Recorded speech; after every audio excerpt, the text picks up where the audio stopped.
సరే, వాళ్ళ ఆర్థిక విషయాల నుంచి ఇప్పుడు వాళ్ళ కలల వైపు మన ప్రయాణాన్ని సాగిద్దాం. మన తరువాతి ప్రశ్న శాతవాహనుల అద్భుతమైన శిల్పకళ గురించి. ప్రశ్నను జాగ్రత్తగా చూడండి. 3. అతి సుందరమైన సమూహ నృత్య దృశ్యాలు, అంటే ఒక గ్రూప్ డాన్స్ చేస్తున్నట్టుగా ఉన్న శిల్పాలన్నమాట.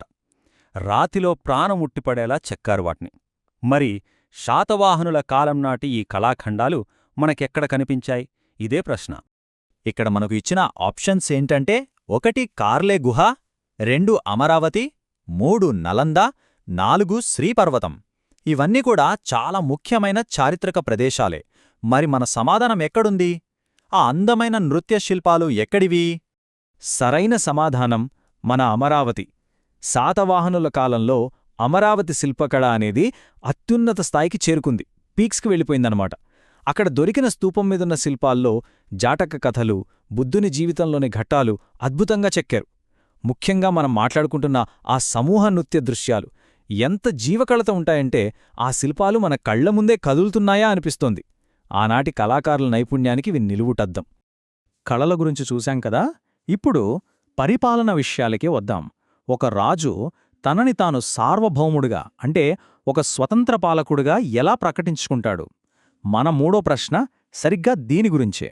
ప్రశ్నేంటంటే, తమ సొంత నాణాల మీద వాళ్ళ రాజుల చిత్రాలతో, అంటే పోర్ట్రేట్స్తో కాయిన్స్ ఇష్యూ చేసిన మొట్టమొదటి స్థానిక భారతీయ రాజవంశం ఏది? ఇది చాలా పెద్ద మార్పు కదా. మరి ఆ ఘనత ఎవరిది? ఈ ఘనత సాధించింది కూడా మన శాతవాహనులే. ఇది నిజంగా చాలా పెద్ద విషయం. ఎందుకంటే వాళ్లకంటే ముందున్న రాజులు నాణేల మీద కేవలం చిహ్నాలు, గుర్తులు వేసేవాళ్లు. కాని శాతవాహనులు అలా కాదు. తమ సార్వభౌమత్వాన్ని, తమ అధికారాన్ని చాటుకోవడానికే ఏకంగా తమ రాజుల ముఖచిత్రాలనే నాణేలపై ముద్రించారు.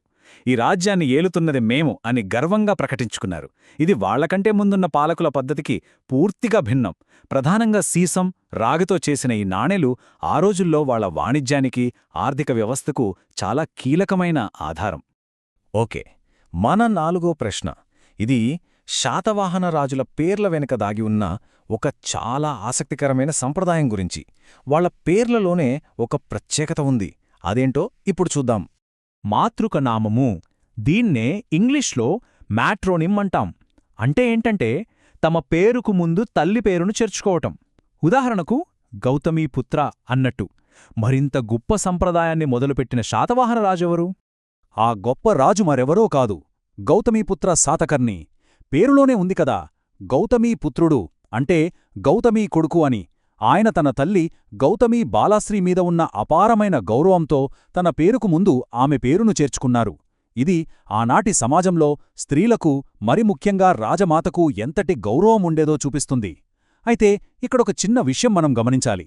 పేరులో తల్లికి అంత ప్రాధాన్యత ఇచ్చినా రాజ్య వారసత్వం మాత్రం పితృస్వామికంగానే, అంటే తండ్రి నుంచి కొడుకుకే సంక్రమించేది. సరే, ఇప్పుడు మనం చివరి ప్రశ్నకు, అంటే 15వ ప్రశ్నకు వచ్చేశాం. ఇంత గొప్పగా పరిపాలించిన ఈ శాతవాహన సామ్రాజ్యం అసలు ఎలా మొదలైంది? వాళ్ల ఆవిర్భావం వెనుక ఉన్న చారిత్రక నేపథ్యమేంటి? ఈ ప్రశ్న దాని గురించే. ఈ టైంలైన్ను ఒకసారి గమనించండి. క్రీస్తుపూర్వం 1850 ప్రాంతంలో అప్పటి వరకు భారతదేశాన్ని ఏలిన మహామౌర్య సామ్రాజ్యం పతనమైపోతోంది. దానితో దక్కన్ ప్రాంతంలో ఒక రకమైన రాజకీయ శూన్యత, ఒక పవర్ వాక్యూమ్ ఏర్పడింది.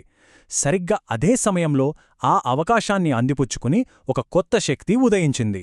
వారే శాతవాహనులు. అలా వాళ్లు తమ స్వతంత్ర రాజ్యాన్ని స్థాపించుకుని ఆ తర్వాత దాదాపు 450 సంవత్సరాల పాటు దక్కన్ పీఠభూమిని స్థిరంగా పరిపాలించారు. కాబట్టి ప్రశ్న ఏంటి? ఏ రాజవంశం పతనం తర్వాత శాతవాహనులు తమ పాలనను మొదలుపెట్టారు? సమాధానం చాలా స్పష్టం, మౌర్యులు. ఈ చారిత్రక క్రమాన్ని బట్టి చూస్తే దక్కన్లో మౌర్యుల రాజకీయ వారసులుగా శాతవాహనులు నిలిచారని మనం అర్థం చేసుకోవచ్చు.